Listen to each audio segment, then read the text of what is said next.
What is going on, guys? yPxssibleTV here, hitting you back with a brand new video, and today I'm going to be talking about what college coaches in the United States of America are looking for when they're trying to offer you a scholarship. Now, first things first, if you thought that you gotta be all that, if you thought you have to be the best on the court, if you thought that, oh shit, I'm just gonna score all the points, I'm just gonna get everything, just go down, make a flashy dunk, oh, make a lot of threes, break somebody's ankles, that's gonna get me the scholarship. I cannot explain how wrong you are, because it takes way more than that to actually get a scholarship. And I'm gonna try and as best as I possibly can to explain why and how you're able to get a scholarship, because a lot of these players nowadays have been misled by their high school coaches or coaches in general of how they can get a scholarship. Now, firstly, you gotta play defense. That's just it. You have to play defense. Otherwise, why are you even playing basketball? Because you gotta be a two-way player. You can be an amazing scorer. You can dunk it over the whole team. That's not gonna get you the scholarship. The thing that's gonna get you the scholarship is defense. And when I went to the US, because I was one of the lucky ones to finally make it out to the US, I went to a prep school. And all my coaches ever told me is, you have to play defense. You have to be good on the defensive end, because if you get offered a scholarship, they're not going to want a scorer. They're not going to want the guy that's flashy with the threes, flashy with the passes. No, they're going to want a person that's going to be off the bench, coming off the bench to play defense. Not to put up numbers, but to play good defense, to play solid defense, and to be ready to play defense. Because first and second seasons that you play, you're not probably going to make starting five unless you are well known, unless you are all of that and then some. That is the only way you're going to make starting five as a freshman. Apart from that, you're going to be sitting on the bench and hopefully your name is going to get called out one of the games. And that's when it's your time to show that I want to play defense. Not to be offensive, but you want to play defense. You want to get the rebound. You want to make sure that you get the extra pass on offense. You want to make sure that you get the assist. You want to make sure that once you get the rebound, you have time to pass out. That's what you need to do. That's what you need to show the coaches. And apart from that, defensively, you just got to be all that and then some, to be honest. So when you go into the gym, you got to work on your defense. I know it sounds boring and no one really wants to play defense. Personally, I've always been a scorer. I love to score. I'm a 6'7", and people consider me as a big man. I consider myself as a shooting guard, small forward. I like to jack up threes. I love shooting threes. I like pump faking, driving. I like doing all that. I don't really like playing defense. I'm slow on defense. My lateral movement is very slow. But I had to overcome that, and I actually had to sit my butt down and actually work on playing defense. Now, but I'm not a great defensive player by any means necessary. But I had done enough to make myself go to America. Regardless if it was a prep school or not, I actually made out there. Not many people can say they've done that. Especially coming from United Kingdom, where not many great basketball programs are installed here. It's all about football. But the fact that I've made it, and not many people can say they made it on a full scholarship to a prep school, and keep in mind, not many prep schools do full scholarships, that says a lot about me. Like, regardless of how badly I play defense, I still made it. Now, when going to college, that's a whole nother level, because once I got to the US, I realized that the game is maybe 2-3 times more faster paced as far as the time. Now, the rules are slightly different. European basketball, you can't call timeouts on the court as a player. In the US, as long as you get past the halfway line and you have the ball, you can call a timeout as a player and take a timeout. Now, as far as that goes, yeah, some of the other rules are a little bit changed as well, but other than that, it's all pretty basic rules. Basketball is still basketball, but pace-wise, it's 2 halves of 20 minutes. You have to be high-paced for 20 minutes, at least for the first half. After the second half, the game just naturally slows down, but that's with any game, because fatigue kicks in at some point. Even at the most elite level, the fatigue kicks in. Now, what coaches are looking for when the fatigue kicks in? They're looking for the leaders out of the group. They want to see a person or people or players that are really stepping out. They want to see the guy that's running the ball. They want to see the guy that's calling out the shots, making sure that everyone's in the right place at the right time, making sure that they are doing their job correctly, regardless of whether fatigue is in there or not. They want to make sure that the guys are vocal. They want to make sure that they're talking on defense and they're talking with a power that's like, shit, like you gotta move or I'm gonna go and push you. They're looking for people that's like, if you're out of space, I'm gonna push you to that spot, and you can love me or hate me, I'm gonna do that because I want to win this game. That's the on the court. Those all points that I just made were on the court, and believe it or not, that only takes about 45% of what it takes to get a scholarship in the US. The other half is off the court. Believe it or not, coaches don't just look for the player with the flashy moves and the good defense. They're looking for a person that they can talk to. They're looking for a person that they can talk to in a way where I will come up to you, and it might be a bad day at training, but you're pushing yourself. It might be something's gone wrong, but you can talk to that person. It's not like a coach can approach. You have to be approachable.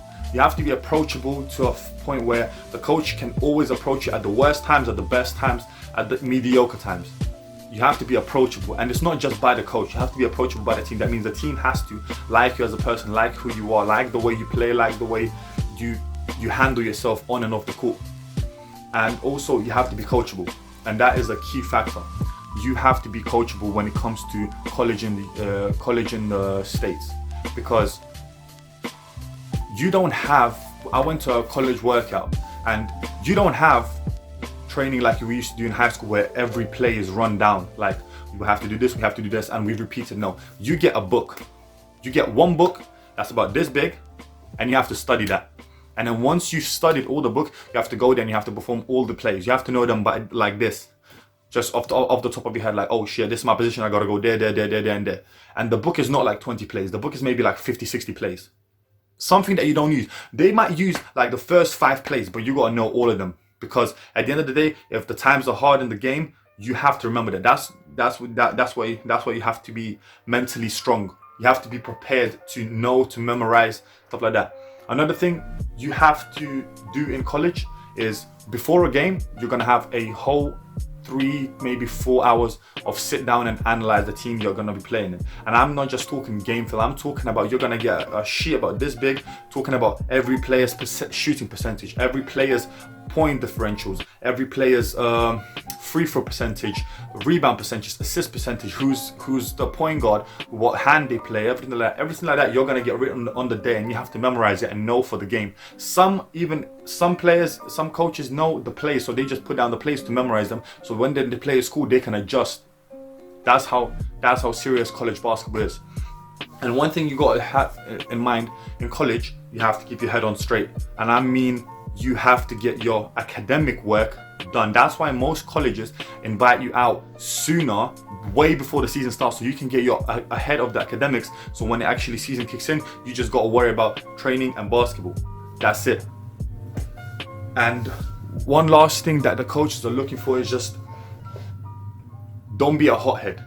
If you are a hothead, no coach is going to look at you, because among coaches, they talk. Because if you want to get a transfer, if you want to go up in the league, if you're coming from a prep school and want to go, all the coaches among themselves, they talk and they interact with each other to a point where if you are liked by one coach, that's it. That's all it is. You are liked by that one coach. You are not getting a scholarship. Not yet, at least.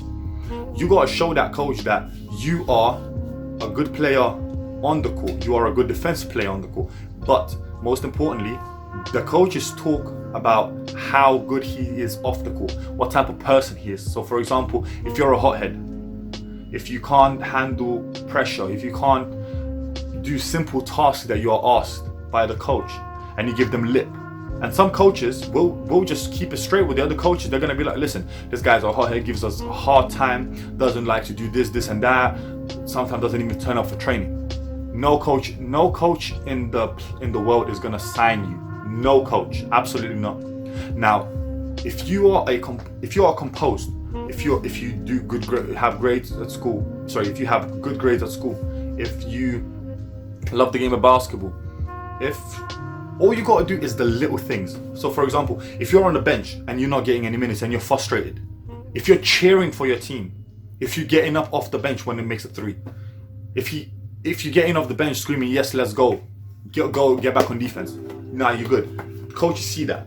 They want that energetic player that's composed, that's calm, and that's ready to go. When your name is called, when you sprint to that line to get subbed in, that's what you gotta know, like that is my time to play. That's when the coaches are looking at me. That's when I'm gonna show what I've got.